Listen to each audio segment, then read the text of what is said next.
নমস্কার বন্ধুরা, আজকের গল্পটি সত্য ঘটনা অবলম্বনে লেখা। প্রথম দেখায় মেয়ে পছন্দ হয়ে যায় পাত্রপক্ষের। 1 টাকাও যৌতুক নেবে না জানায় তারা সেদিনই মেয়েকে ছেলের বউ করে নিয়ে যেতে চায়। তবে মেয়ের বাবা রাজি হয় না। সে ছেলের বাড়ি ঘর ফ্যামিলি সম্পর্কে খোঁজ খবর নিয়েই বিয়েতে আগাতে চায়। ছেলের পরিবারও রাজি হয়ে যায় মেয়ের বাবার কথায়। মেয়ের বাবাকে দাওয়াত দিয়ে যায় ছেলের বাবা। যথারীতি 1 সপ্তাহ পর মেয়ের বাবা তার ভাই ভাতিজাকে সাথে নিয়ে ছেলের বাড়িতে যায়। ছেলের বাড়ি ঘর ফ্যামিলি সম্পর্কে খোঁজ খবর নেওয়ার পরে বিয়েতে মত দেয়। কিন্তু তখন ছেলের বাবা জানায়, আমরা যৌতুক চাই না, ছেলেকেও কিছুই দিতে হবে না, কিন্তু মেয়েকে স্বর্ণের চেন আর হাতের বালা দিতে হবে, আর আমরা ছেলের বউ সাজিয়ে নিয়ে আসবো। মেয়ের বাবা তাতেও রাজি হয়ে যায়। যেহেতু ছেলের আর পরিবারের ব্যাকগ্রাউন্ড ভালো, ছেলের ভালো জব আছে, স্যালারিও বেশ মোটা অঙ্কের। বিয়ের ডেট ফিক্সড করে মেয়ের বাবা চাচা ভাই বাড়ি ফিরে আসে। মেয়ের নাম তানিয়া সুলতানা, বাবা মায়ের বড় মেয়ে। ছোট একটা বোন আছে, তামান্না তমা। ভাই নেই। তানিয়া এবার এইচএসসি পরীক্ষা শেষ করেছে, রেজাল্ট বের হয়নি এখনও। ছোট বোন ক্লাস 8-এ পড়ে। আর ছেলের নাম আরাফ আহমেদ, বাবা মায়ের মেজো ছেলে। বড় ভাই আছে আমান আহমেদ, ছোট ভাই আদনান আহমেদ। সবার ছোট বোন মরিয়ম আক্তার। সপ্তাহ পর গরু জবাই করে বিশাল অনুষ্ঠান করে মেয়ের বিয়ে দেন তন্ময় ইসলাম। আত্মীয় স্বজনে বাড়ি ভর্তি, সকলের কোলাহল গমবম পরিবেশ। বিয়েতে ছেলের পক্ষ হতে মেয়েকে শুধু স্বর্ণের একজোড়া কানের দুল দেওয়া হয় 8 আনার, আর কোনো কিছুই দেয়া হয় না। ছেলে পক্ষের সবাই বধূ বেশে তানিয়াকে দেখে অনেক প্রশংসা করে। মেয়েটা আসলেই অনেক সুন্দরী, যেমন গায়ের রং তেমনই চেহারা। ওদের গ্রামের সবচেয়ে সুন্দরী মেয়েটা তানিয়া। বিয়ে পড়ানো শেষে পুত্রবধূ নিয়ে নিজ বাড়ির উদ্দেশ্য বেরিয়ে যায় বরপক্ষ। বিয়ের 1 মাস পর থেকেই তানিয়া বুঝতে পারে তার শাশুড়ি মা উপরে যতটা ভালো সেজে আছে ততটা ভালো সে নয়। ওর কাছে এসে বড় ছেলের বউয়ের নামে সমালোচনা করে, আবার বড় বউয়ের কাছে গিয়ে ওর নামে সমালোচনা করে। তানিয়া নিজের কানে শুনেছে শাশুড়ি মাকে ওর নামে সমালোচনা করতে। শুধু তাই নয়, ওর শাশুড়ি মা আশেপাশের প্রতিবেশীদের নামেও সারাদিন সমালোচনা করতে থাকে। প্রতিবেশীদের থেকে প্রতিবেশীদের জন্য ওনার বেশি টান। সারাদিন কে কী করলো, কার কী হলো সেসবের খবর তার কাছে থাকে। অন্যের ভালো সহ্য করতে পারে না, হিংসেতে জ্বলে পুড়ে শেষ হয়ে যায়। নতুন বউ তানিয়া নিজের পরিবার বাড়িঘর আপনজন ফেলে শ্বশুর বাড়িতে আসতে না আসতেই শাশুড়ি মায়ের চোখে খারাপ হয়ে গেছে। অথচ বিয়ে হয়েছে মাত্র 8-10 দিন হয়েছে। বিয়ের 2 দিন পর থেকেই তানিয়া নিজের হাতে রান্না বান্না করে, ঘরের যাবতীয় কাজও করে, যেন শাশুড়ি মা কিছু বলতে না পারে। ওর বড় যা কোনো কাজ করতে আগায় না। ছেলেকে নিয়ে সারাদিন নিজের রুমে বসে থাকে। খাওয়ার সময় শুধু রুম থেকে বেরিয়ে খাবার খেয়ে আবার রুমে ঢুকে যায়। ওর ভাসুর সিঙ্গাপুর প্রবাসী, দেবর কাতার প্রবাসী। ওর হাজবেন্ড কোম্পানির জব করে। ননদের বিয়ে হয়ে গেছে আগেই। বাড়িতে 6 জন মানুষ, 6 জনের 2 বেলায় রান্না তানিয়ার ঘাড়ে এসে পড়েছে। ভাসুরের ছেলেটা ছোট, 4 বছর বয়স, তার জন্য আলাদা খাবার রান্না করতে হয়। শাশুড়ি মায়ের তবুও অভিযোগের শেষ নেই। একটু বসে থাকতে দেখলেই তার শরীর জ্বলে ওঠে। সারাদিন কাজ করতে হবে, তার কথা এমন যে কাজ না থাকলেও কাজ করতেই হবে। একটু 19-20 হলে খিটখিট করে। সামনে কিছু না বললেও আড়ালে দাঁড়িয়ে গালাগালি করে বিশ্রী ভাষায়। তানিয়া কয়েকবার শুনেছে নিজের কানেই। কিছুদিন পর বুঝতে পারে তার শাশুড়ির এমন আচরণের কারণ। তানিয়ার বাবা মেয়ের বিয়ের পরে কেন মেয়ের ঘর ভর্তি করে ফার্নিচার দিল না, তার ছেলেকে কেন বাইক কিনে দিল না, মেয়েকে কেন আরও স্বর্ণের জুয়েলারি দিল না। বাড়ির জায়গাটুকু বাদে আর জায়গা জমি নেই। মেয়েকে ভবিষ্যতেও কিছু দিতে পারবে না। এই বিষয়গুলো নিয়ে সারাদিন গুজুর গুজুর ফুসুর ফুসুর করে। তানিয়ার সাথে খারাপ ব্যবহারও করতে শুরু করে। অথচ তারা তানিয়ার বাবার সামর্থ্য অবস্থা দেখেই তানিয়াকে বউ করে এনেছে। তানিয়ার বাবার ইনকাম উপযুক্ত বড় ছেলে নেই। তার একার ইনকামে পরিবার চলে। তার অঢেল সম্পদও নেই। নিজের সামর্থ্য অনুযায়ী মেয়েকে স্বর্ণের চেন হাতের বালা সহ আরও অনেক কিছুই দিয়েছেন। তানিয়া শুনেছে ওর বড় জায়ের বাবার বাড়ি থেকে বড় জাকে একটা কানা করি সুতোও দেয়নি। অথচ তাকে কিছু বলার সাহস পায় না শাশুড়ি। তবুও চুপচাপ সব কিছু সহ্য করে যায় তানিয়া, কারণ হাজবেন্ড অনেক ভালো একজন মানুষ। এই অল্প দিনের মধ্যেই তানিয়াকে অনেক ভালোবেসে ফেলেছে। মানুষটা শান্ত স্বভাবের, সেই সাথে মনের দিক থেকেও অনেক ভালো। তার কোনো অভিযোগ নেই তানিয়াকে নিয়ে, বরং অনেক খুশি তানিয়াকে নিজের বউ রূপে পেয়ে। একটু লাজুক প্রকৃতির ছেলেও বটে। তানিয়া ওর হাজবেন্ডকে ভালোবেসে ফেলেছে। তার কেয়ারিং মনোভাব তানিয়াকে মুগ্ধ করে। সকালে অফিসে চলে যায়, ফিরতে ফিরতে সন্ধ্যার আগে আগে ফেরে। সারাদিন তানিয়ার শাশুড়ি আর বড় জায়ের সাথেই থাকতে হয়। বড় জা ভীষণ চালাক চতুর মহিলা। তানিয়ার সাথে মিষ্টি মিষ্টি কথা বলে, নিজের আর ছেলের সব কাজ ওকে দিয়েই করিয়ে নেয়। নিজে সারাদিন বসে বসে ফোনের স্ক্রিনে ডুবে থাকে। মাঝখানে অনেকগুলো দিন পেরিয়ে যায়। তানিয়ার আর ওর হাজবেন্ডের মধ্যে গভীর সম্পর্ক গড়ে উঠেছে। তানিয়া বলতে পাগল ওর হাজবেন্ড, অনেক রোমান্টিকও বটে লোকটা। আগের মতো আর লাজুকতা নেই, বউকে একা পেলেই যখন তখন চেপে ধরে, চুমু খায়। তানিয়া রাগারাগি করলেও লাভ নেই, সে নিজের মর্জির মালিক। সে এমন সময় চেপে ধরে যখন কারো আসার কোনো সম্ভাবনা নেই। রাগারাগি করলেও আরাফের পাগলামিগুলো ভালোই লাগে তানিয়ার। সব মেয়েই চায় এমন একজন লাইফ পার্টনার। কিন্তু এই সব কিছুর মাঝেই তানিয়ার ভীষণ খারাপ লাগে শাশুড়ি মায়ের কথাগুলো। এমনভাবে সে কথাগুলো বলে যে তানিয়ার কলিজা ফেটে যায়। কিছু বলতেও পারে না, সহ্য করতেও পারে না। তবুও চুপ করে থাকে, কাউকেই বলে না। যখন ওর বাবা মাকে তুলে গালাগালি করে তখন তানিয়ার মরে যেতে ইচ্ছে করে। তার বিশ্রী ভাষা তানিয়ার কানে গরম সীসা ঢালার মতো লাগে।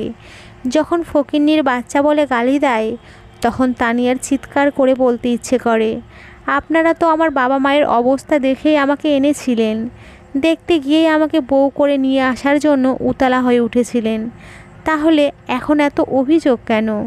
কেন আমার সামনে আমার বাবা মাকে তুলে গালাগালি করেন? আমাকে বকতে গেলে কেন আমার 14 গোষ্ঠীকে টেনে আনেন? বলতে ইচ্ছে হলেও বলতে পারে না তানিয়া। বললেই শাশুড়িমা বলবে বিয়ে হয়েছে মাত্র কয়েক মাস হয়েছে, তাতেই মুখে মুখে তর্ক করে। তখন আরও বেশি বেশি গালাগালি করবে। তানিয়া সকাল থেকে রাত পর্যন্ত বাড়ির যত কাজ করতে পারে তাই করে। রান্না করা, থালা বাসন ধোয়া, ঘর মোছা, শ্বশুর শাশুড়ি কাপড় ধুয়ে দেয়। তবুও নাকি তানিয়া কোনো কাজই করে না। অথচ তানিয়ার বড় যা কোনো কাজই করে না।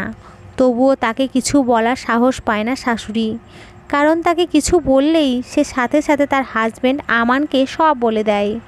আর আমান ফোন করে মায়ের সাথে রাগারাগি করে। ছেলের ভয়ে কিছুই বলার সাহস করে না শাশুড়ি আসমা বেগম। মেজ ছেলের বউ চুপচাপ শোনে, কাউকে কিচ্ছু বলে না। আরাফের কাছে অভিযোগ করে না কখনো। সেই জন্যই আরও সাহস পায় আসমা বেগম। আরাফও মায়ের এই রূপ সম্পর্কে অবগত নয়। ওর সামনে আসমা বেগম দুধে ধোয়া তুলসী পাতা। তার মতো ভালো শাশুড়ি দুনিয়ায় আর দুটো নেই। এই কারণেই আরও কিছুই বলে না তানিয়া আরাফকে। বললেও হয়তো আরাফ বিশ্বাসই করবে না, বা মায়ের সম্পর্কে এমন কিছু জানতে পারলে কষ্ট পাবে। কারণ আরাফ ওর মাকে অনেক বেশি ভালোবাসে। দিনের পর দিন শাশুড়ি মায়ের মানসিক অত্যাচার মুখ বুজে সহ্য করে যায় 19 বছর বয়সী তানিয়া। নিজের ভেতরের কথাগুলো কাউকে বলতে পারে না। বাবা মাকে কিছুই বলে না, কারণ তারা শুনলে কষ্ট পাবে, টেনশন করবে। আরাফকেও কিছুই বলে না। হাজার মন খারাপের মাঝেও মুখে হাসি ফুটিয়ে থাকে। সারাদিনের কষ্টগুলো বিলীন হয়ে যায় আরাফের ভালোবাসা পেয়েই। আরাফ ওকে অসম্ভব রকমের ভালোবাসে। মাঝে মধ্যে ওর মুখ দেখে জিজ্ঞেস করে কি হয়েছে। হাসি মুখে না করে তানিয়া, কিছুই হয়নি। বইয়ের মিথ্যা হাসি ধরতে পারে না আরাফ। এভাবেই দিন এগিয়ে যায়। দেখতে দেখতে 2020 সালে বাংলাদেশে মহামারী করোনা ভাইরাস ছড়িয়ে যায়। লকডাউন ঘোষণা করা হয়। ঘরবন্দি হয়ে পড়ে পুরো দেশবাসী। আরাফ জব পাওয়ার পর থেকে নিজের ইনকামের সব টাকা বাবার অ্যাকাউন্টে জমা করে দিত। শুধু নিজের হাত খরচের জন্য অল্প কিছু টাকা রেখে দিত নিজের কাছে। করোনার সময় আরাফ বুঝতে পারে কত বড় ভুল সে করে এসেছে এত কাল ধরে। করোনার সময় ওর হাত ফাঁকা, একটা কানা কড়িও নেই হাতে, জব নেই, স্যালারিও নেই, সব টাকা বাবার অ্যাকাউন্টে। অতি প্রয়োজনে বাবার কাছে 100 টাকা চাইলেও টাকার জন্য দাঁড়িয়ে থাকতে হয়েছে অনেকক্ষণ। বাবার রাগী দৃষ্টির শিকার হতে হয়েছে, তবুও নিশ্চুপ আরাফ। উপায় নেই, টাকাটা তার প্রয়োজন। অন্য কারো কাছে হাত পাততে সে পারবে না। বাবার অ্যাকাউন্টে তো ওর নিজের টাকায়, সেই টাকা চাইতে লজ্জা কোথায়? তাই তো চাইতো সেই টাকা। দেখতে দেখতে রমজান মাস পেরিয়ে ঈদ চলে আসে। বউকে নতুন কাপড় চোপড় কিনে দেবে ভেবেছিল। বিয়ের পরে প্রথম ঈদ। তানিয়া আরাবকে অনেকবার না করে তার কিচ্ছু লাগবে না। মায়ের লম্বা লম্বা ভাষণ শোনার পর আর কিনে দেয় না আরাব নিজেও। সেদিন মলিন চোখে তানিয়ার মায়াবী মুখের দিকে তাকিয়েছিল আরাব। মেয়েটা বিয়ের পর আজ অবধি নিজের মুখে কিচ্ছু চায়নি। আর একদিন বাকি আছে ঈদের, চুল দাড়ি কাটতে হবে। আরাফের হাতে টাকা নেই। মাথা নিচু করে তবুও বাবার কাছে আবার টাকা চায়। খুচরো টাকা না থাকায় 500 টাকার একটা নোট দিয়ে দেয়। চুল দাড়ি কামিয়ে যেই টাকা বেঁচেছিল সেটা আর ফেরত দেয় না আরাব, নিজের কাছেই রেখে দেয়। সেটা নিয়ে আরাফের বাবা মাজাহার ইসলাম রেগে থাকেন। মুখ ফুটে ছেলের কাছে বেঁচে যাওয়া টাকা চাইতেও পারে না, কিছু বলতেও পারে না। শ্বশুরের কথা আর আচরণে তানিয়া বুঝতে পারে টাকা ফেরত না দেওয়ায় এমন করছে। তানিয়া আরাবকে বলে টাকা ফেরত দিয়ে দিতে, তবে আরাব ফেরত দেয় না। পরের দিন ঈদের সালাত আদায় করতে যাওয়ার সময় আরাব ওর বাবাকে ডাকে ঈদগাহ মাঠে যাওয়ার জন্য। তবে মাজাহার ইসলাম নিজের রুম থেকে বের হয় না, নামাজ আদায় করতেও যায় না। মাত্র কয়েকশো টাকার জন্য সে নামাজ আদায় না করে রুমে বসে ফুঁসতে থাকেন। অথচ গত 2 বছর ধরে স্যালারির সব টাকা আরাব তার অ্যাকাউন্টে দিয়েছে। যখন যত টাকার প্রয়োজন হয়েছে তুলে তুলে খরচ করেছে। আরাব টু শব্দও করেনি। এখন ও যখন জবলেস, হাতে টাকা নেই, নিজের ইনকামের টাকা নিজে খরচ করবে তাও পারবে না। ছোট থেকে আরাব পরিবারের সাপোর্ট ছাড়াই পড়াশোনা করে গেছে। টিউশনি, পার্ট টাইম জব করে পড়াশোনার খরচ, তার পাশাপাশি বাড়িতেও কিছু টাকা দিয়েছে। বাড়ির সবাই চেয়েছে আরাব পড়াশোনা করে সময় অপচয় না করে বিদেশে চলে যাক, কিন্তু আরাব যায়নি। বাড়ি থেকে প্রতিনিয়ত চাপ দেওয়া হতো পড়াশোনার মতো ফালতু বিষয়টা ছেড়ে প্রবাসে পাড়ি জমাক, তাহলে বিদেশ থেকে মাসে মাসে ডলার আসবে। কিন্তু আরাফের জেদের সাথে পারেনি কেউ। আরাব নিজের প্রচেষ্টায় এত দূরে এসেছে, আর এখন জবলেস থাকায় বাবার কাছে হাত পেতে পেতে 200 করে টাকা নিতে হচ্ছে। তাতেও বাবার মুখের দিকে তাকানো যায় না, যেন তার ইনকামের টাকা আরাব ছিনিয়ে নিচ্ছে। তাদের ধারণা আরাফের কাছে টাকা থাকা সত্ত্বেও আরাব ওনাদের কাছে যায়। আরাব বেতনের সব টাকা তাদের দেয় না। শ্বশুর শাশুড়ি গালাগালি কানে ভেসে আসে তানিয়ার। ওর জন্যই নাকি আরাব টাকা ফেরত দেয়নি, ওই নাকি দিতে নিষেধ করেছে। ঈদের দিনেও শ্বশুর শাশুড়ির কথার আঘাত থেকে রেহাই পায় না তানিয়া। তানিয়ার 2 চোখ বেয়ে গড়িয়ে পড়ে উষ্ণ গরম নোনা জল। ঈদের দিনটা মন খারাপেই কেটে যায় তানিয়ার। আরাবও বুঝতে পারে সব কিছু, তবুও চুপ করেই থাকে। ঈদের দিন কোনো ঝামেলা, রাগারাগি, রেষারেষি চায় না। আরাব বরাবরই শান্তপ্রিয় মানুষ। ঈদের পরের দিন ছোটো বোন মরিয়ম আসে জামাই নিয়ে বাবার বাড়িতে ঘুরতে। সেই সুবাদে ভালো মন্দ রান্না করতে বলে আসমা বেগম। রান্নার জন্য সকল কিছু গুছিয়ে দেয় তানিয়া। আজ বড়জা রান্না করবে। যেদিন মাংস, পোলাও, বিরিয়ানি বা ভালো মন্দ রান্না করা হয়, সেদিন বড়জাই রান্না করে নিজের পছন্দ মতো। তবে তাকে সব কিছু গুছিয়ে দিতে হবে রান্নার জন্য। সে শুধু রান্নাটাই করবে, অন্য কিছু না। শাশুড়ি ব্লেন্ডারে ব্লেন্ড করা মশলা দিয়ে রান্না করা খাবার খাবেন না। তার পাটায় বাটা মশলা ছাড়া তরকারি ভালো লাগে না। বেশি করে বেটে ফ্রিজে রেখে দিলেও ভালো লাগে না। রোজ রোজ টাটকা বাটতে হবে, তারপর রান্না করতে হবে সেই মশলা দিয়ে। বাধ্য হয়ে তানিয়া রোজ রোজ শিলপাটায় মশলা বাটে।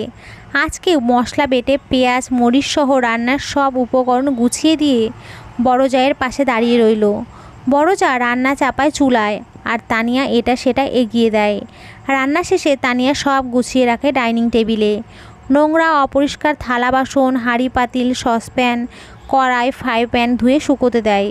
বড় জা রান্না শেষ করে নিজেই রুমে চলে গেছে। রান্নাঘর পরিষ্কার করে মুছে রেখে গোসল করতে যায় তানিয়া। 2টোর পর ডাইনিং রুমে উপস্থিত হয় সবাই। জগ ভরে পানি এনে টেবিলে রাখে তানিয়া। আসমা বেগমের মেয়ে, মেয়ের জামাই মাজাহার ইসলাম আর আরাবকে খাবার বেড়ে দেন। বড় যা নিজের ছেলের জন্য দেখে দেখে ভালো ভালো মাংস, ডিম, পোলাও প্লেটে বেড়ে নিয়ে নিজের রুমের দিকে এগিয়ে যায়। যেই পরিমাণ খাবার বেড়ে নিয়ে গেছে সেই খাবার তার ছেলে 3 বারে খেয়েও শেষ করতে পারবে না। স্ত্রীকে রেখে খেতে ইচ্ছে না করলেও মুখ বুজে খেয়ে নেয় আরাপ। যেহেতু মা ভাবি খায়নি, তাদের সাথেই খাবে। 4 জন খাওয়া শেষ করে টেবিল থেকে উঠে বসার রুমে চলে যায়। তানিয়া এঁটো প্লেট বাটি নিয়ে ধুয়ে নিয়ে আসে। বড় যা খালি প্লেট হাতে নিয়ে নিজের রুম থেকে বেরিয়ে আসে। খাবার বাড়ার সময় দেখা যায় অল্প তরকারি আছে। খাসির মাংস পুরোটাই শেষ, একটা ডিমও নেই। 2টো মাছ ভাজা পড়ে আছে প্লেটে, অথচ জন প্রতি 1 পিস করে ডিম সিদ্ধ করে ভাজা হয়েছিল। মাছও জন প্রতি দিয়েও 2টো বেশি ছিল। খাসির মাংস ছিল 1 কেজি, গরুর মাংস ছিল 1 কেজি। দেশি মুরগির রোস্টে শুধু ঝোল পড়ে আছে বাটিতে। সেসব দেখে বড় জায়ের মুখের রং পরিবর্তন হয়। রাগ হলেও চুপ রইল। 3 জনের প্লেটেই পোলাও বেড়ে দেয় বড় যা। মাছ দিতে কেউ দোটানায় ভোগে, তবুও একটা শাশুড়ি মায়ের প্লেটে দিয়ে অন্যটা নিজে অর্ধেক নেয়, বাকি অর্ধেকটা তানিয়াকে দেয়। শাশুড়ি মাকে বলে তরকারি বেড়ে দিতে। সে বড় বউয়ের প্লেটে দেখে দেখে মাংস তুলে দেন, নয়তো বড় বউ সিঙ্গাপুর খবর পাঠিয়ে দেবে। এমনিতেই খাসির মাংস, রোস্ট আর ডিম শেষ। মেজ বউয়ের প্লেটে দিতে গিয়েও আর কিছুই থাকে না দেখা যায়। নেড়ে চেড়ে তেল, হাড্ডি আর একটা টুকরো দিয়ে প্লেটের এক পাশ ভর্তি করে দেন। তিনি গরুর মাংস খান না। নিজের জন্য একটা বাটিতে আলাদা করে খাসির মাংস তুলে রেখেছিলেন। সবটুকু তরকারি নিজের প্লেটে ঢেলে নেন একেবারে। চুপচাপ খায় সবাই। বড় যা ছোট জায়ের প্লেটের দিকে তাকায়। তার হয়তো একটু খারাপ লাগলো, মেয়েটা সকাল থেকে খেটে খুঁটে সব কিছু গুছিয়ে দিল, অথচ ওর জন্য কিছুই নেই। নিজের প্লেট থেকে বড় একটা টুকরো তুলে দেয় ছোট জায়ের প্লেটে। তানিয়া নিতে না চাইলেও জোর করেই দেয়। সে তো ছেলের জন্য বেশি বেশি নিয়েছিল। ছেলে যে অর্ধেকও খায়নি সবাই জানে, বাকিটা তো সে নিজেই খেয়েছে। তাই হয়তো ছোট জাকে 1 টুকরো তুলে দিল। খাঁটি দুধের অল্প করে পায়েস রান্না করেছিল, 1 চামচ পায়েস পড়ে আছে বাটিতে। খাওয়া শেষ করে পায়েসের বাটি নিয়ে ফ্রিজে রেখে দেয় বড় যা। তার ছেলেকে পরে খেতে দেবে। প্লেট বাটি গুছিয়ে ধুয়ে রেখে দেয়। টেবিল পরিষ্কার করে নিজের রুমে যাওয়ার জন্য আগাতেই বড় জায়ের ডাক কানে ভেসে আসে। নিজের রুমে না গিয়ে বড় জায়ের রুমের দিকে এগিয়ে যায়। ভেতরে প্রবেশ করে দেখে বড় যা বেডে বসে রাগে ফোঁস-ফোঁস করছে। বুঝতে পারে তার রাগের কারণ। ঘন্টার পর ঘন্টা ধরে আগুনের সামনে দাঁড়িয়ে গরম সহ্য করে রান্না করলো, অথচ খাওয়ার সময় খাবার নেই। শাশুড়ি প্রত্যেকবার এমনই করেন। এমনিতে তো ভালো মন্দ রান্না করতে দেন না কখনোই। ভীষণ কৃপণ তিনি, মেপে মেপে দেন রান্না করার জন্য। আর যখন মেয়ে আর মেয়ের জামাই বাড়িতে আসে তখন বিভিন্ন ভালো ভালো আইটেম রান্না করতে দেন। আর খাওয়ার সময় সব খাবার তাদের প্লেটেই তুলে দেয়। বাড়িতে যে ছেলের বউ আছে সেই চিন্তা তার নেই। পরের মেয়েকে কেন খাওয়াবে? হ্যাঁ ভাবি বলেন। তরকারি আলাদা সরিয়ে রেখেছ? না, ওই বুড়োর হাই প্রেশার, তারপরেও দুধ, ডিম, গরুর মাংস ঠেলতেই থাকে গিলার মধ্যে। গিলবে গিলবে আর বলবে ভালো লাগে না, প্রেশার বেড়ে গেছে। ওই শয়তান বুড়ি কোন আকেলে এক টেবিলে বসে আমাদের দুজনকে ছাড়া খাসির মাংস খেলো একা একা। ওর নিজের মেয়ে তো ঠিকই ঠেলে ঠেলে গিলিয়েছে, আর কিছু বলতে পারে না, রাগে তার শরীর কাঁপছে। নিজের মেয়ের বেলায় 16 আনা আর অন্যের মেয়ের বেলায় 4 আনাও না। একটু পর আবার রাগের চোটে অনেক কিছু বলে তানিয়ার কাছে। তানিয়া নিশ্চুপ হয়ে সব শোনে। কী বা বলবে, অভ্যাস হয়ে গেছে সব কিছু। নিজের রুমে গিয়ে ফিরে আসে তানিয়া। বেডে গম্ভীর হয়ে বসে আছে আরাপ। খাবার খাওয়ার সময় দেখেছে তার মা কি করেছে। আরাপ বেশি মাংস খায় না, তেল মশলা দেয়া খাবারও বেশি খায় না। 2-3 টুকরোর বেশি মাংস খায় না কখনোই। বাড়িতে 2 জন বউ আছে সেই কথা যেন ওর মা ভুলে গিয়েছিল। বোন জামাইয়ের সামনে কিছু বলতেও পারেনি। তার মা এমনটা কিভাবে করলো? এমনিতে সকলের সাথে বসে খুব একটা খাওয়া হয় না আরাফের। ছুটির দিনে 2-1 বেলা একসাথে খাওয়া হয়, তাছাড়া বাকি দিনগুলোতে একাই বেশি খায়। তার মা কি সব সময় এমনই করে, নাকি আজকেই করলো শুধু? আরাপ তানিয়াকে জিজ্ঞেস করে অনেকবার এই ব্যাপারে। তানিয়া নিশ্চুপ থাকে। যা বোঝার আরাপ বুঝে যায়, আর কিছু জিজ্ঞেসও করে না। পরের দিন বড় যা বাপের বাড়ি চলে যায়। তার বাবা এসেছিল নেওয়ার জন্য। তানিয়ার বাবা তানিয়া আর আরাপকে নেওয়ার জন্য আসতে চাইলেও মাজাহার ইসলাম আর 2 দিন পরে আসতে বলে, কারণ তার মেয়ে এসেছে। মেয়েকে রান্না করে খাওয়াবে কে? বড় বউ তো চলে গেছে। পরের দিন সকালে বাড়ির বাইরে ময়লা ফেলতে যায় তানিয়া। তখন কানে ভেসে আসে শাশুড়ি মায়ের গলার স্বর। শাশুড়ি প্রতিবেশীর কাছে তানিয়ার নামে সমালোচনা করছে, সেই সঙ্গে বিশ্রী ভাষায় গালিগালাজও করছে। তার কারণ হলো তানিয়া গতকাল রাতে বাড়তি ভাত ফ্রিজে তুলে না রেখে ঘুমিয়ে পড়েছিল। ভাত গরম ছিল, তাই ভেবেছিল ঠান্ডা হলে ফ্রিজে তুলে রাখবে। ক্লান্ত শরীর বেডে এলিয়ে দিতেই ঘুমিয়ে পড়েছিল তানিয়া। ভাত আর ফ্রিজে তুলে রাখা হয়নি। শাশুড়ি দেখেছে ভাত বেশি হয়েছে, ভাতের বোল থেকে বেড়ে ছোট বাটিতে করে ফ্রিজে রাখতে হবে, তাই আর রাখেনি নিজে। পানি ঢেলে রেখে দিয়েছিল। তানিয়া কোনো ভাত ফ্রিজে রাখেনি, সেটাই ওর দোষ। এই পান্তা ভাত এখন কে খাবে? অনেক বাজে ভাষায় গালিগালাজ করতে থাকে আসমা বেগম। জোয়ান মেয়ের এত কিসের ঘুম? একদিন না ঘুমালে মরে যাবে? সারাদিন কোনো কাজকর্ম করে না, শুধু শুয়ে বসেই তো দিন পার করে। তানিয়াকে গালিগালাজ করতে করতে ওর বাবা মাকেও গালিগালাজ করতে শুরু করে। প্রতিবেশী মহিলাও আসমা বেগমের সাথে তাল মেলাচ্ছে। সব শোনে তানিয়া নিশ্চুপ হয়ে বাড়ির ভেতরে প্রবেশ করে। আবার সকালে রুম থেকে বেরিয়ে আসতেই আসমা বেগম হাজারটা কথা শুনিয়ে দিয়েছিলেন ভাতের জন্য।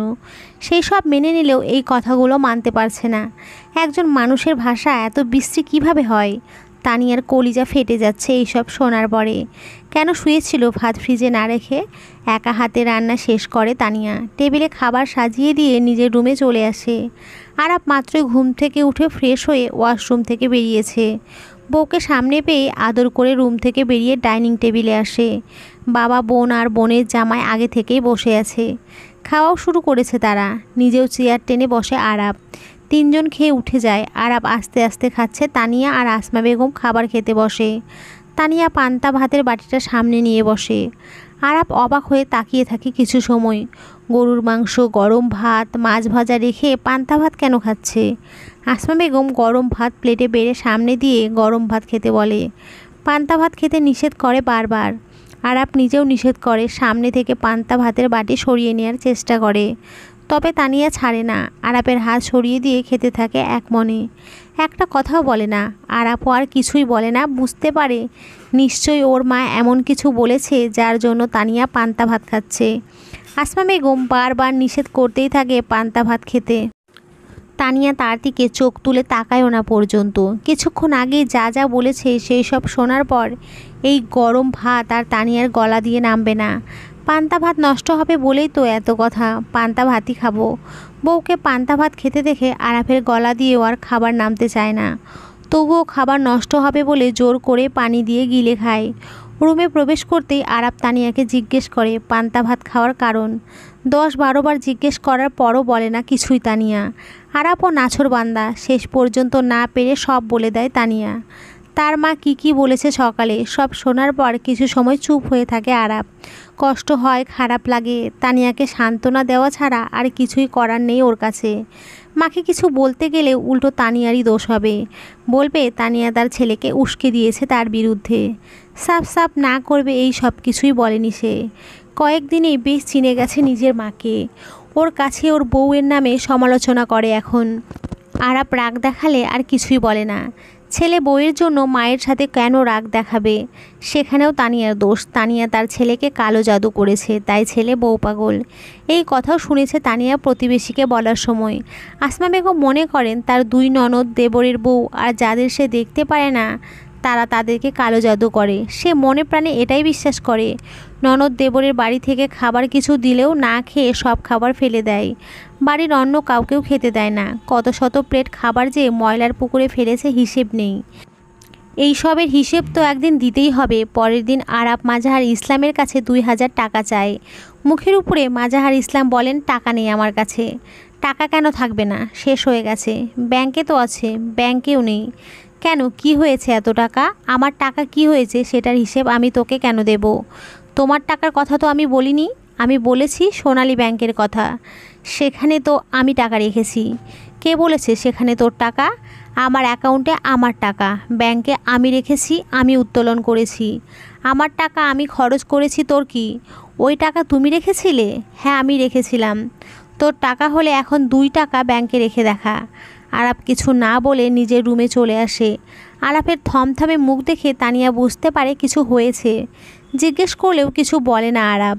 ওয়াশরুমের দিকে যেতে যেতে বলে, ব্যাগ গুছিয়ে তৈরি হয়ে নাও, একটু পরে বের হব। বেলা তখন 12টা। আরাফের আর শ্বশুর শাশুড়ির কাপড় চোপড় বিছানা চাদর ধুয়ে ছাদে শুকাতে দিয়ে আসে। মাথা ঘুরছিল তাই একটু শুয়েছিল। হঠাৎ ঝলমলে আকাশে কালো মেঘের আবির্ভাব ঘটে। আসমা বেগম ড্রয়িং রুমে দাঁড়িয়ে চিল্লাচিল্লি শুরু করে। তানিয়া দ্রুত রুম থেকে বেরিয়ে ছাদে গিয়ে কাপড় চোপড় সব নিয়ে আসে। বিকেলে রান্নাও একা হাতেই করে। মাগরিবের আজানের আগে আগে বিশ্রী ভাষায় বড় গলা করে গালিগালাজ শুরু করে আসমা বেগম। চ্যাংড়া মেয়ের কিসের জন্য দিনের বেলায় শুতে হবে? ওর কিসের আলসামি? সারাদিন কি কাজ করে? তানিয়া আর ওর মাকে এমন সব ভাষায় গালি দেয় যা এখানে প্রকাশ করা যাবে না। ফকিন্নির বাচ্চা এই সব বলেই তো সাথে এর চেয়ে বিশ্রী ভাষায় গালিগালাজ করে, যা হয়তো পৃথিবীতে আর কেউ বলেনি কখনো। মুখ দিয়ে যা আসে তাই বলে গালিগালাজ করে। ছোট চাচি শাশুড়ি এসেছিল, সেও শোনে সব কিছু। বাড়িতে তখন মাজাহার ইসলামও ছিল, সেও নিজের বউকে কিছুই বলে না। নিশ্চুপ হয়ে সব শোনে তানিয়া। টু শব্দও না করে রাতের খাবার খেয়ে নিজের রুমে চলে যায়। না খেলেও আবার গালিগালাজ শুনতে হবে। এখন না খেলেও পরে তো খেতেই হবে। সেজন্য খাবারের সাথে রাগ দেখিয়ে লাভ নেই। রাতে আরাব বাড়িতে আসলে তার মা অভিযোগের ঝুলি খুলে বসে। তখন সেখানে বড় যা আর শাশুড়ি ছিল। আরাফের সামনে তানিয়ার বাবা মা তুলে গালিগালাজ করে। বারবার থামাতে চেয়েও থামাতে পারে না আরাব। কি হয়েছে জিজ্ঞেস করলে বলে, দুপুরে ছাদে কাপড় চোপড় শুকাতে দিয়ে এসে শুয়ে পড়েছে। আকাশে যে মেঘ করেছে বৃষ্টি হবে সেদিকে নজর নেই।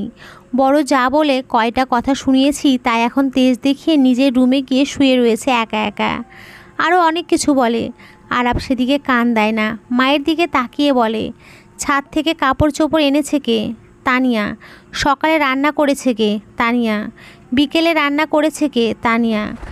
ঘর দোর ঝাড়ু দেওয়া, মোছা, থালা বাসন হাঁড়ি পাতিল কে ধুয়েছে? তানিয়া। সব কিছু তানিয়াই করেছে। তাহলে তোমরা সারাদিন বাড়িতে কি করেছো? ছাদ থেকে কাপড় চোপড়গুলো নিয়ে আসতে পারোনি? সব কিছু তানিয়াই করেছে। তারপরে ওকে কিভাবে বকাবকি করেছো? আবার আমার কাছে বিচারও দিচ্ছ? ওকে কি মানুষ মনে হয় না তোমাদের? ওকে কি রোবট মনে হয় তোমাদের? ওর বয়সই বা কত? 20 বছরও হয়নি এখনও। এত অভিযোগ কেন তোমাদের? কিছু বলতে পারে না আসমা বেগম। তানিয়া খেয়েছে শুনেছে তাই আরাপ নিজেও খাবার বেড়ে খেয়ে রুমে চলে আসে। রুমে এসে দেখে রুম অন্ধকার করে শুয়ে আছে তানিয়া। ঘুমিয়ে গেছে নাকি কাঁদছে? ফোনের টর্চ অন করে ডোর লক করে বেডের কাছে এগিয়ে এসে দাঁড়ায়। বুঝতে পারে তানিয়া ঘুমায়নি। কোনো কথা না বলে বেডে শুয়ে তানিয়াকে বুকে জড়িয়ে ধরে। স্বামীর আলিঙ্গন পেয়ে তানিয়ার কষ্টগুলো বেরিয়ে আসতে চায়। আদর করে, চুমু খায়, মাথায় পিঠে হাত বুলায়, আবার শক্ত করে জড়িয়ে ধরে। তারপর জিজ্ঞেস করে তার মা কি বলেছে। অল্প কিছু কথা বলে, বাকিগুলো আর বলতে পারে না। আজ ভীষণ কান্না পাচ্ছে। কান্নার কারণে কথাগুলো বের হচ্ছে না ভেতর থেকে। আরাপ শক্ত করে জড়িয়ে ধরে বুকে। তারপর বলে, তুমি তো জানোই মা পাগল, মাথা খারাপ। সুস্থ মস্তিষ্কের কোনো মানুষ এমন কিছু বলতে পারে না কখনোই। কি করব বলো? কত কিছুই তো বলি তাকে, কোনো কথাই তো শোনে না। আমাকেও তো বিশ্রী ভাষায় গালিগালাজ করে মাঝে মধ্যে, অথচ নির্বোধ মানুষ বুঝতেই পারে না সে নিজেই নিজেকে গালিগালাজ করে। কিছু না বলে স্বামীর বুকে মুখ গুজে গুমড়ে গুমড়ে কাঁদে তানিয়া। স্ত্রীর কান্নায় আরাপের বুক ফেটে যায়। এই বাড়ির মানুষদের কিছু বলে লাভ নেই। কিছু বললেই তারা উল্টো মানে বের করে। মাঝখানে কয়েকদিন পেরিয়ে যায়। প্রেগনেন্সি টেস্ট করে জানতে পারে তানিয়া প্রেগনেন্ট। বাড়ির সবাই ভীষণ খুশি। তানিয়া প্রেগনেন্ট হবার কয়েকদিনের মধ্যেই আরাপ পুনরায় জবে জয়েন করে। বাড়ির সব কাজ তখনও তানিয়াকে দিয়েই করায়। বড় যা নিজের রুমে বসে বসে সারা দিন ফোনে ডুবে থাকে। বিভিন্ন ছেলেদের সাথে চ্যাটিং করে, কলে কথা বলে। নিজের ছেলের খেয়ালও রাখে না ঠিক মতো। তানিয়াকেই ঘুরে ফিরে বলে খাইয়ে দিতে। ওয়াশরুমে গেলেও ওকেই ফ্রেশ করিয়ে দিতে হয়। শ্বশুর শাশুড়ি কাপড় চোপড় কোনো দিন ধুয়ে দেয় না, রুম মুছে দেয় না, বিছানার চাদর ধুয়ে দেয় না, কোনো কাজই করে না। অশান্তি যেন না হয় সেজন্য তানিয়া নিজেই সব কাজ করে দেয়। বাড়িঘর ঝাড়ু দেওয়া, মোছা, রান্না করা, সকলের খেয়াল রাখা, যত্ন করা সব একাই করে তানিয়া। না করেও উপায় নেই, আসমা বেগমের বিশ্রী ভাষা শুনতে হবে নয়তো। তবুও কাজ করার পরেও শুনতে হয়। 1 মাস পেরিয়ে যায়। রাতে খাবার খেতে বসেছে সবাই। মাজাহার ইসলাম আরাপের দিকে তাকিয়ে বলে, মাস তো পেরিয়ে গেছে, বেতন পাসনি? খেতে খেতে আরাপ বলে, পেয়েছি তো। তাহলে অ্যাকাউন্টে এখনও টাকা আসেনি কেন? সংসার খরচের 20,000 টাকা তো মার কাছে দিয়েছি, বাকি টাকা? খেতে খেতেই বলে, বাকি টাকা আমার নিজের অ্যাকাউন্টে জমা রেখেছি। এখন থেকে প্রত্যেক মাসে সংসার খরচের 20,000 টাকা বাদে বাকি টাকা আমার অ্যাকাউন্টে জমা করব। রেগে আরাফের দিকে তাকিয়ে রইলেন মাজাহার ইসলাম। আরাফ এক মনে খেয়ে চলেছে। ডাইনিং টেবিলে আর কোনো কথাই হয় না, থমথমে মুখে খাওয়া শেষ করে সকলে। খাওয়া শেষ করে মাজাহার ইসলাম নিজের রুমে চলে যায়। পেছন পেছন যায় আসমা বেগম। আরাফ গিয়ে বসে সোফায়, পাশে বসে ওর ভাতিজা। চাচা ভাতিজা মিলে খুনসুটি শুরু করে। বড় যা নিজের রুমে চলে যায়। তানিয়া ডাইনিং টেবিল গুছিয়ে পরিষ্কার করছিল। মাজাহার ইসলামের উচ্চ গলার স্বর ভেসে আসে। ভীষণ রকমের ক্ষেপে গেছেন বোঝা যাচ্ছে। সোফায় বসে থাকা আরাফ শুনতে পায় বাবার উচ্চ গলার স্বর।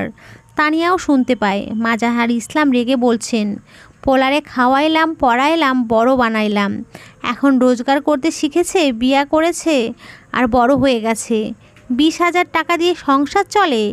বিশ্রী ভাষায় আরও অনেক কিছুই বলে। চুপচাপ সব শোনে আরাপ আর তানিয়া। তানিয়ার টেবিল পরিষ্কার করা হতেই আরাপ ভাতিজাকে কোলে নিয়ে উঠে দাঁড়ায়। ভাবির রুমের সামনে গিয়ে ভাতিজাকে ছেড়ে দিয়ে রুমে প্রবেশ করতে বলে। ভাতিজা রুমে প্রবেশ করতেই আরাপ নিজের রুমে চলে যায়। তানিয়া ড্রয়িং রুমের লাইট অফ করে রুমে প্রবেশ করে দেখে আরাপ রুমে নেই, ওয়াশরুমে গিয়েছে বোধহয়। শোয়ার জন্য বেড ঠিক করে নেয়। আরাপ ওয়াশরুম থেকে বের হতেই তানিয়া ওর সামনে দাঁড়ায়। আব্বার অ্যাকাউন্টে টাকা দাওনি কেন? বড় হয়েছো তাই? এটা কেমন কথা বলছো আবার? ভুল কোথায় বললাম? আব্বা রাগারাগি করছে তো টাকারই জন্য। রাগারাগি করবে কেন? ব্যাংকে রাখি ওই বাচ্চায় টাকা রাখে, আবার ওই উত্তোলন করে। আমি নাকি ব্যাংকে 1 টাকাও রাখিনি। এই মাসে টাকা দেয়নি বইলে এত জ্বলনি উঠেছে কেন? বাচ্চার ছেলে তো আরও 2জন আছে, তারা টাকা দেয় তার অ্যাকাউন্টে। 20,000 টাকা দিয়ে সংসার খরচ চলবে না কেন? বাড়ির সকলকে আমার একা পালার দায় নাকি? ওরা 2জন খরচ দেবে না? এসব কি ভাষা বলছো? এসব তো কখনো বলো না তুমি। এইসব ভাষার পিএইচডি করানো হয় এই বাড়িতে।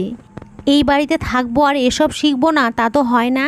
একটু চুপ থেকে আবার বলে, 2-2.5 মাস বেকার ছিলাম, তাতেই সকলের আসল রূপ দেখা হয়ে গেছে। গত 2টা বছর যে প্রতি মাসে 50 থেকে 55,000 টাকা অ্যাকাউন্টে জমা দিয়েছি, সেগুলো কই? আমার টাকা আমি চাইলাম, দোষ? 2,000 টাকা চেয়েছিলাম, মুখের উপরে না করে দিয়েছিল। ব্যাংকে নাকি আমি 1 টাকাও রাখিনি। আরও বলেছিল পারলে এখন 2 টাকা রেখে দেখা ব্যাংকে। প্রথম মাসের স্যালারি পাওয়ার পর যখন তার অ্যাকাউন্টে টাকা জমা দিলাম, আমার এক কলিগ বলেছিল সব টাকা তার অ্যাকাউন্টে না দিতে, অর্ধেক দিতে, আর বাকি অর্ধেক নিজের কাছে রাখতে। এভাবে তো সারা জীবন সিঙ্গেল থাকবো না, বিয়ে করতে হবে, বউ বাচ্চা হবে, আরও অনেক কিছুই বলেছিল। আমি সেসব কানে তুলিনি। পরবর্তীতে আরও কয়েকজন কলিগ একই কথা বলেছিল, সেসবও আমি কানে তুলিনি। এখন বুঝতে পারি ওদের কথা আমার শোনা উচিত ছিল তখন। যদি শুনতাম তাহলে ফকিরের মতো হাত পাততে হতো না আর। টাকায় যে সব কিছুর ঊর্ধ্বে তা আমার বোঝা হয়ে গেছে এই কয়েক মাসে। টাকার জন্য আপন বাবা মাও রং বদলায়। 3টা মাস ব্যাংকে টাকা দিতে পারিনি, তাতেই এক একজনের আসল চেহারা দেখা হয়ে গেছে। টাকা থাকলে সবাই দাম দেয়, আর টাকা না থাকলে আপন মানুষও দাম দেয় না। আমার কি? আমার ছাড়া আজকের পর থেকে সংসার খরচের টাকা বাদে আর 1 টাকাও দেব না আমি। আর বাড়ির সব কাজ একা একা করলে খবর আছে তোমার। এখন আর একা না তুমি, মনে থাকে যেন। কাজ অর্ধেক করবা আর অর্ধেক রেখে দিবা। কেউ করলে করবে, না করলে না করবে, তুমি হাত দিয়ে ধরবা না। কেউ কিছু বললে আমি দেখে নেব। কিছু বলি না দেখে সবাই মাথায় চড়ে বসেছে। এখন মাথায় থেকে আঁচড়ে ফেলবো সব কটাকে। আরাফকে দেখেছে, তবে আরাফের রাগ দেখেনি কেউ। নরম পেলে সবাই পেয়ে বসে। অনেক রাত হয়েছে, ঘুমাও এখন। কোনো কথা না বলে চুপচাপ বেডে গিয়ে শুয়ে পড়ে তানিয়া। রাগ উঠে আছে, কিছু বললেই ধমক দিয়ে বসবে। 3 মাস পেরিয়ে যায় প্রেগনেন্সির। 2 মাস পর থেকেই তানিয়ার খাওয়া দাওয়া বন্ধ হয়ে গেছে। যা খায় তাই বমি করে ফেলে দেয়। শরীর শুকিয়ে অর্ধেক হয়ে গেছে। বাবার বাড়ি থেকে এসেছে কয়েকদিন আগে। খাওয়া দাওয়া করতে পারে না, শুধু বমি করে। তাই ওর মা এসে নিজের কাছে নিয়ে গিয়েছিল। 20 দিন থেকে এসেছে মায়ের কাছে। আসার পর থেকে বাড়ির সব কাজ আবার ওকে দিয়েই করায়। তানিয়া বাপের বাড়ি যাওয়ার পর বড় যাও বাপের বাড়ি চলে গিয়েছিল। তানিয়া আসার পর সেও এসেছে। কাজ না করলেই শুরু হয় শাশুড়ির বৃষ্টি ভাষণ। আমরা তো পোয়াতি হই নাই, আমাদের তো বাচ্চা কাচ্চা হয় নাই, অল্প বয়সে বিয়ে হয়েছিল, আবার পেটে বাচ্চাও এসেছিল। বাচ্চা পেটে নিয়েই বাড়ির সব কাজ কাম একা হাতেই করেছি। ননদ দেবরদের পেলেছি, শ্বশুর শাশুড়ির যত্নও করেছি। তারপরেও শাশুড়ি কি জ্বালায় না দিয়েছে সব সময়। ঠিক মতো খেতে দিত না, একবেলা খাইলে আর একবেলা না খেয়ে থেকেছি। আর এখনকার পেটে বাচ্চা আসলেই শুয়ে বসে থাকে, একটা কাজও হাত দেয় না। কাজ কাম না কইরা কইরা পেটে ডারে বড় বানাইয়া ফেলবে, তারপর আর নিচ দিয়ে বের হবে না। ডাক্তারের কাছে নিয়ে টাকা খরচ করে পেট কেটে বের করতে হবে। আনছিলাম এক ফকিনীর বাচ্চা, বাপের তো মুরদ হবে না 2 টাকা মেয়ের পেছনে খরচ করার। আরও যা যা বলে সেসব ভাষায় প্রকাশ করার মতো নয়। এইসব ভাষা যেন শুনতে না হয়, সেজন্য আরাফের নিষেধ করা সত্ত্বেও একাই সব কাজ করে তানিয়া। কিন্তু তবুও প্রায় শুনতে হয় বিশ্রী ভাষাগুলো। ওর সামনে দাঁড়িয়েই ওকে গালিগালাজ করে। বাপ মা 14 গোষ্ঠী তুলে বকাবকি করা তার স্বভাব। 19-20 হলেই শুরু হয় গালিগালাজ। মহিলা মানুষ হয়ে তার মুখে যেই সব ভাষা, পুরুষ মানুষরাও বোধহয় এইসব ভাষা বলতে লজ্জা পাবে। তানিয়াকে একাই যে এই সব ভাষায় গালিগালাজ করে তা নয়, বড় যাকেও করে, তবে তার সামনে বা সে শুনতে পাবে এরকম ভাবে না।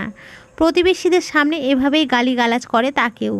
তানিয়া শুনেছে বলতে, কারণ বাড়ির ভেতরের ময়লা আবর্জনা ফেলার জন্য তানিয়াকে বাড়ির বাইরে বের হতে হয়, ছাদে যেতে হয়। কিছু সবজি গাছ আছে যেগুলোতে পানি দেওয়ার জন্য যায়, তখনই কানে ভেসে আসে এই সব কথা। প্রতিবেশীগুলো তারই মতোই, তারাও ছেলের বউদের নিয়ে নিন্দা সমালোচনা করতে ব্যস্ত সবসময়। পরনিন্দা পরচর্চা করা এদের মূল কাজ। আরাপ জানে না তানিয়া একাই বাড়ির সব কাজ করে। ও সকালে বেরিয়ে যায়, ফিরতে ফিরতে সন্ধ্যা। ততক্ষণে বাড়ির সব কাজ শেষ করে ফেলে তানিয়া। তাই আরাপ জানতে পারে না তার বউটা বাবু পেটে নিয়েই সব কাজ করে এখনও। মেয়েটা খেতে পারে না কিছু, মায়ের কাছে ছিল তখন মা জোর করে মুখে তুলে তুলে এটা সেটা খাইয়েছে। এখন তো আর মা নেই, বাবার বাড়িও না এটা। মাছের গন্ধ সহ্য করতে পারে না একেবারেই। মাছ কাটতে রান্না করতেই ওর জান শেষ, শ্বাস বন্ধ করে যেন মাছ কাটে রান্না করে। তারপরেও দুজনের একজনও আগায় না ওকে সাহায্য করতে। নিজের ইচ্ছে মতো কোনো কিছু রান্না করে খেতেও পারে না। সপ্তাহে একদিন যদি মাংস রান্না হয় তো ওই একদিনই তরকারি দিয়ে ভাত খেতে পারে মেয়েটা। তাছাড়া বাকি দিনগুলোতে ভর্তা ভাজি দিয়ে ভাত খেতে হয়। দুধ ডিম খেতে গেলে শাশুড়ির ভাষণ শুরু হয় আবার। আমার ছেলে মেয়ে যখন পেটে ছিল ভর্তা ভাতও খেতে পেতাম না একবেলা। 2 দিন পর একদিন ভাত চোখে দেখতাম। হালি হালি ননদ দেবরের মধ্যেও মুখে দেওয়ার আগে শেষ হয়ে যেত সেই ভাত। আর এখন দুধ ডিম আরও কত কিছু খাওয়া লাগে যে হিসাব নাই। আমি যেই রকম শ্বশুরবাড়িতে পড়েছিলাম ওই রকম বাড়িতে পড়লে বুঝতো আমার যেমনে জ্বালাইছে শয়তান। বুড়ি যে জ্বালার ভাত খেয়ে এসেছি আমি। এখনকার গো কেমনে জ্বালাইলে 2 দিনও জামাই বাড়ির ভাত খেতে পারবে না। কিছু কই না তাতেই যেমন, অন্য মানুষরা ছেলের বউদের যেভাবে জ্বালায় সেভাবে জ্বালাইলে কি করতো আল্লাহই জানে। শাশুড়ির মুখে এমন কথা শোনার পর থেকে দুধ ডিম খাওয়ার রুচি হয় না তানিয়ার। আরাপ এনে দিলেও খায় না। তানিয়ার মাঝে মধ্যে ভীষণ হাসি পায় শাশুড়ি মায়ের কথা শুনে। সে নাকি জ্বালায় না, মানুষ এর থেকেও বেশি জ্বালায় নাকি ছেলের বউকে। তানিয়া দেখেনি নিজের চোখে, নিজের শাশুড়িকে দেখেছে শুধু এমন করতে। কাজ করতে হবে বলে শাশুড়ি সব সময় বলে, আমি এত বছর সংসারে অনেক কাজ করেছি, কাজ করতে করতে শরীর ক্ষয় হয়ে গেছে, বয়স হয়েছে, এখন আর কোনো কাজ করতে পারবো না। কয়টা কয়টা খাবো আর চুপচাপ বসে থাকবো। অথচ ঘন্টার পর ঘন্টা আবার বলে, আমার কি বয়স হয়েছে? হাত পা শরীরে চামড়া কেমন কুঁচকে যাচ্ছে। কি হয়েছে কে জানে, খাওয়া দাওয়া ঠিক মতো হয় না। দুধ ডিম ফলমূল কম খাওয়ার কারণেই এমন হয়েছে। দুধ ডিম বেশি বেশি খেতে হবে। অমুকরা তমুকরা আমার থেকে বয়স্ক, তারপরেও ওদের চামড়া কি সুন্দর টান টান। কাজ করার সময় বুড়ো হয়ে যায়, আর এমনিতেও সে যুবতী মেয়ে হতে চায়। তার নাকি বয়সই হয়নি, অথচ তার বড় ছেলের বয়স 35 বছর, মেজো ছেলের 28 আর ছোট ছেলের 23, মেয়ের 21। তারপরেও সে যুবতী থাকতে চায়। 50 বছর পার করে গেলেও হাত পা শরীরে চামড়া কুচকাবে না। আগের দিন দুপুরে শুধু আলু ভর্তা দিয়ে ভাত খেয়েছে তানিয়া। রাতেও সকালের খাওয়ার পর শুধু আলু ভর্তা দিয়েই ভাত খেয়েছে। এক টেবিলে বসে সকলের সাথে এখন আর খাবার খায় না তানিয়া। সবাই মাছ দিয়ে ভাত খায়। সেসবের গন্ধ নাকে আসলেই বমি আসে তানিয়ার। রান্নাটাই করে অনেক কষ্টে, খাওয়ার সময় গন্ধ নাকে আসলে আর খাওয়া হয় না। পেটের ভেতরে যা থাকে সেসবও বেরিয়ে আসে গলা দিয়ে। তাই সকলের খাওয়া শেষে খায়। সকালেও আলু ভর্তা দিয়ে ভাত খায় তানিয়া। আলু ভর্তা আর মাছ ভাজা করেছিল শুধু, মাছ তো তানিয়া খেতে পারে না, তাই ভর্তা দিয়েই খায়। আর ভর্তা ভাজি দিয়ে খেয়ে অফিসে চলে গেছে। বড় জায়ের মা এসেছেন আজকে একটু আগেই, তাই দুপুরে ভালো মন্দ খাবার রান্না হবে। রান্নার সব কিছু গুছিয়ে দেয় তানিয়া। বড় যা রান্না করবে আজ তার মায়ের জন্য। 2 রকমের মাছ রান্না হবে, এখন মাংস রান্না হবে বিকেলে। তানিয়া নিষ্পলক চোখে তাকিয়ে থাকে রান্নার জন্য রাখা মাছগুলোর দিকে। ও কি খাবে দুপুরে? একটানা 3 বেলা ভর্তা ভাত খেয়েছে, এখন আর ভর্তা ভাত খেতে ইচ্ছে করছে না। এখন গলা দিয়ে নামবেও না ভর্তা ভাত, ডালও নেই, শেষ হয়ে গেছে। খেয়াল হয় শুটকি মাছ আছে ছোট ছোট, ফ্রিজে লাউ শাকের ডগা আর ডাঁটা আছে কয়েকটা, সেগুলো বের করে বেছে বেছে কেটে নেয়। তখন রান্নাঘরে প্রবেশ করে বড় যা, তার পেছন পেছন আসে তার মা। একটু পরে শাশুড়ি আসমা বেগমও আসেন। লাউ শাকের ডগা আর ডাঁটা দেখে বলেন, এগুলো বের করেছো কেন? শুটকি দিয়ে রান্না করব। কেন? আমি কি খাবো দুপুরে? সেজন্য রান্না করব। দিয়ে কত যায়, 2 বেলা ভর্তা ভাত খাওয়া যায় না? সকালে একবার ভর্তা ভাত খেয়েই গলা শুকিয়ে গেছে। 2 পদের মাছ রান্না হচ্ছে দেখো না, সব কিছু একবারেই ঢুকোনো চিন্তা। বাপের বাড়ি থেকে এনে খাও এত খেতে ইচ্ছে করলে। চিল্লিয়ে চিল্লিয়ে কথাগুলো বলেন আসমা বেগম, তারপর গজগজ করতে করতে গালিগালাজ করতে করতে চলে যান রান্নাঘর থেকে। কোনো কথা না বলে কেটে রাখা ডগা আর ডাঁটাগুলো পলিথিনে ভরে ফ্রিজে তুলে রেখে দেয় তানিয়া। গলগল করে 2 চোখ বেয়ে গড়িয়ে পড়ে পানি। উল্টো দিক ফিরে দাঁড়িয়ে চোখের পানি মুছতে থাকে, কিন্তু অবাধ্য চোখের পানি আবার বেরিয়ে আসে। মেয়ে হয়ে জন্মানোটাই কি ভুল দোষের? বড় যা আর তার মাও থমথমে মুখে দাঁড়িয়ে আছে। রাতের খাবার খেয়ে উঠেছে সবাই। রাতের খাবারটা পেট ভরে খেয়েছে তানিয়া। বাপের বাড়ি থেকে আসার পর আজকে পেট ভরে খেলো, সাথে তৃপ্তিও পেয়েছে। আর যাই হোক, বড় যা মাংস ভালোই রান্না করে, তাছাড়া অন্য কিছু ভালো রান্না করতে পারে না। আরাফের খাওয়া বাকি আছে, সন্ধ্যার পর বাড়ি থেকে বেরিয়েছে, এখনও ফেরেনি। কখন ফিরবে কে জানে। আরাফের বড় বদভ্যাস হলো প্রায় রাতে এশার নামাজের আগে বাড়ি থেকে বেরিয়ে যায়। নামাজ আদায় করে ফেরে 10টার পর। বন্ধুদের সাথে না ঘুরলে তার ভালো লাগে না। আর বন্ধুগুলো হয়েছে আরাফের। সন্ধ্যার পর থেকে কলের উপরে কল করতে থাকে বাড়ি থেকে বের হওয়ার জন্য, না হলে গেটের সামনে দাঁড়িয়ে গলা ছেড়ে রাখতে থাকে। এই রাতের বেলা বাড়ির বাইরে থাকার জন্য বাবা মা আর তানিয়ার কাছে বকা খেয়েছে অনেক, কিন্তু ওর পরিবর্তন নেই। 2-3 ঘন্টা বাড়ির বাইরে থাকবেই রাতে। আবার কখনো কখনো এশার নামাজ আদার করেই বাড়ি ফিরে আসে। ছুটির দিন ছাড়া পরিবারের সাথে আরাপের খাওয়া খুব কমই হয়। অফিসের জন্য সকালে তাড়াহুড়ো করে একা একাই খায়, দুপুরে খায় ক্যান্টিনে, আর রাতে মাঝে মধ্যে সকলের সাথে খায়, তো আবার মাঝে মধ্যে একা একা খায় বাহির থেকে এসে। কখনো কখনো তানিয়া খাবার বেড়ে দেয়, তো কখনো আবার বেড়ে রেখে ঘুমিয়ে যায়। ক্লান্ত থাকায় বেশি রাত জাগতে পারে না। আবার কখনো কখনো আরাপ নিজেই বেড়ে খায়। সকলের সাথে না খাওয়ার কারণে আরাপ তানিয়ার খাবারের দিকে খুব একটা খেয়াল রাখতে পারে না। তবে প্রতিদিন জিজ্ঞেস করে, কি খেয়েছো? দুধ ডিম খেয়েছো কি না? না খেয়েও স্বীকার করে তানিয়া। কি করবে বুঝতে পারে না। যদি বলে খায়নি, তাহলে আরাপ ওর মায়ের সাথে রাগারাগি করবে, আর ওর মা সেই সবে ঝাল ওঠাবে তানিয়ার উপরেই। তার বিশ্রী ভাষা তানিয়া শুনতে চায় না, তাই সব সহ্য করে নেয়। সুখ একদিন আসবেই এই ভেবেই সবর করে নেয় তানিয়া। মুখে মুখে তর্ক করার অভ্যাস নেই তানিয়ার। পরিবারের সাথে আরাপের রেষারেষি হোক চায় না তানিয়া।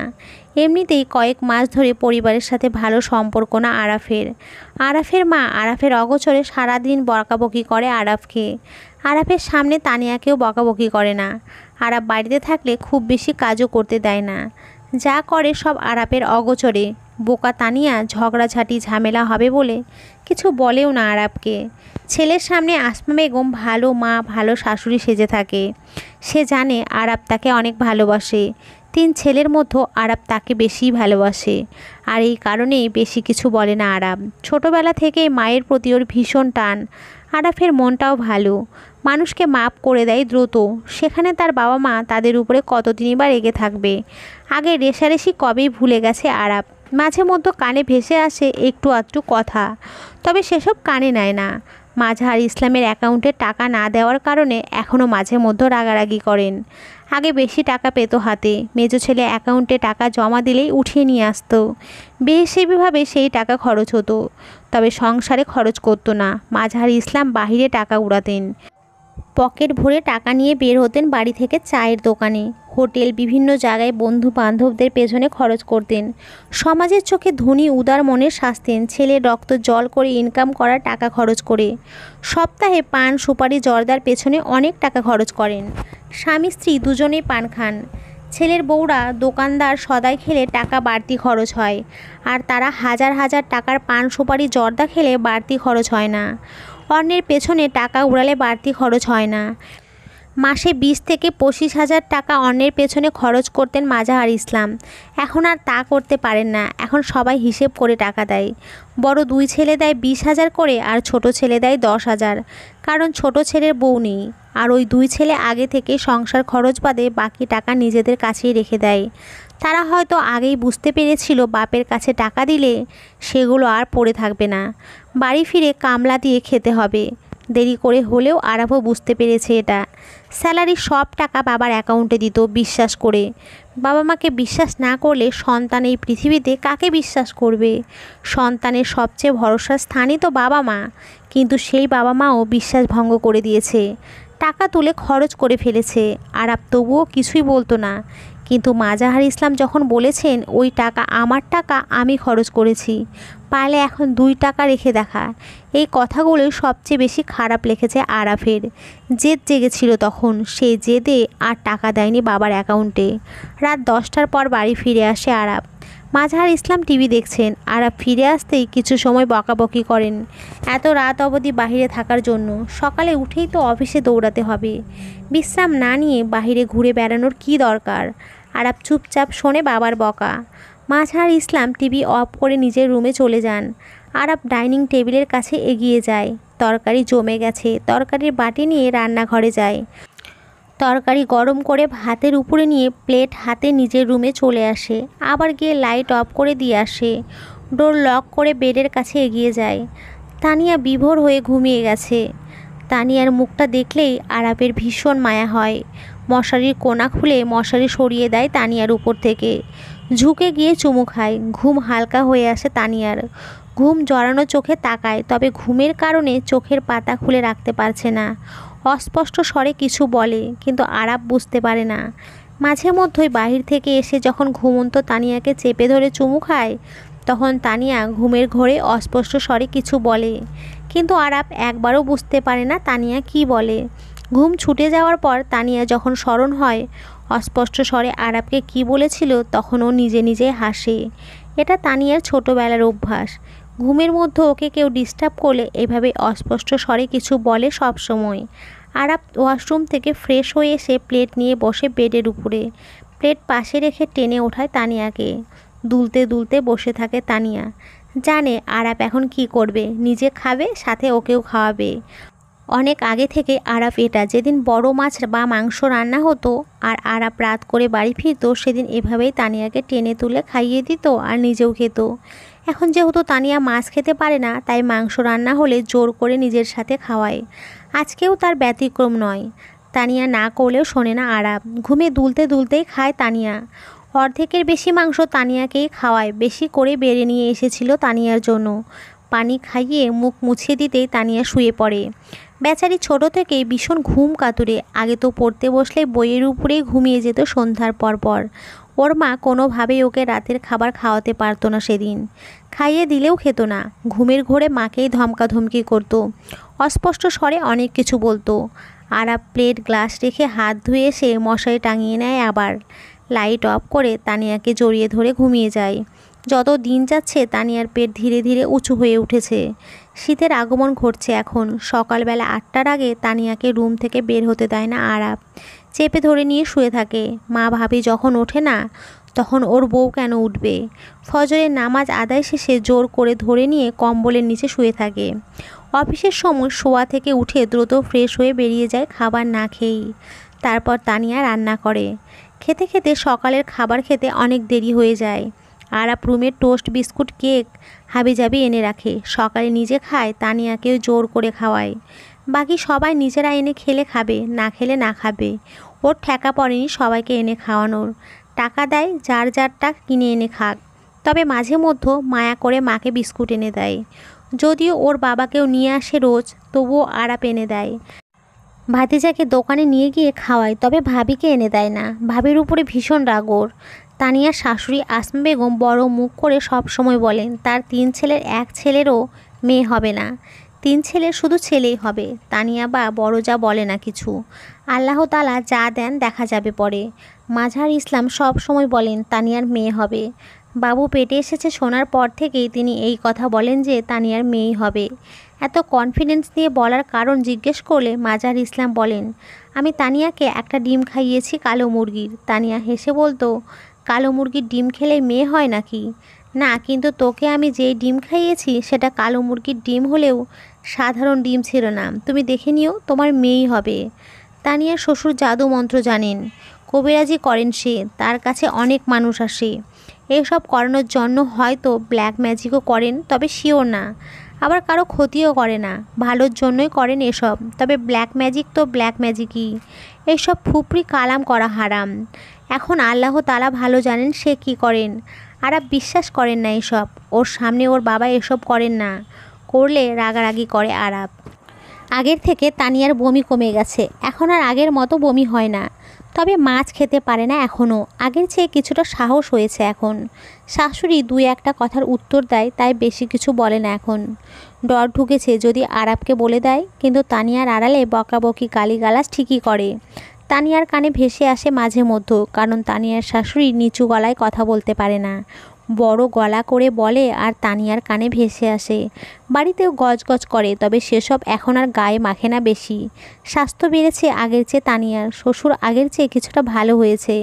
তানিয়াকে এটা সেটা এনে দেয় খাওয়ার জন্য, বড় যাকেও এনে দেয়। খাওয়া দাওয়া নিয়ে কষ্ট করে না এখন নিজেও, নিজের যা খেতে ইচ্ছে করে সেটাই রান্না করে খায়। যদিও খাওয়ার প্রতি এখনও তানিয়ার আগ্রহ নেই, জোর করেই খায় বাবুর সুস্থতার জন্য। 6 মাস হলেও পেট সেই অনুযায়ী বড় হয়নি। এখনও রান্না করা, থালা বাসন ধোয়া তানিয়াকেই করতে হয়।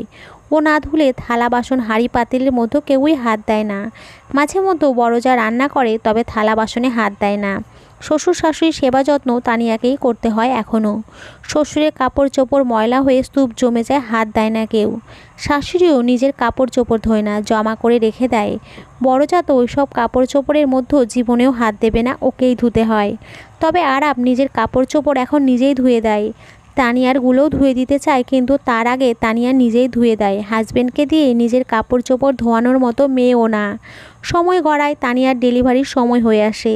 সকাল থেকেই মাজা আর পেটে হালকা হালকা ব্যথা করছিল। সেই ব্যথা নিয়েই সবাইকে সকালে রুটি বানিয়ে খাইয়েছে।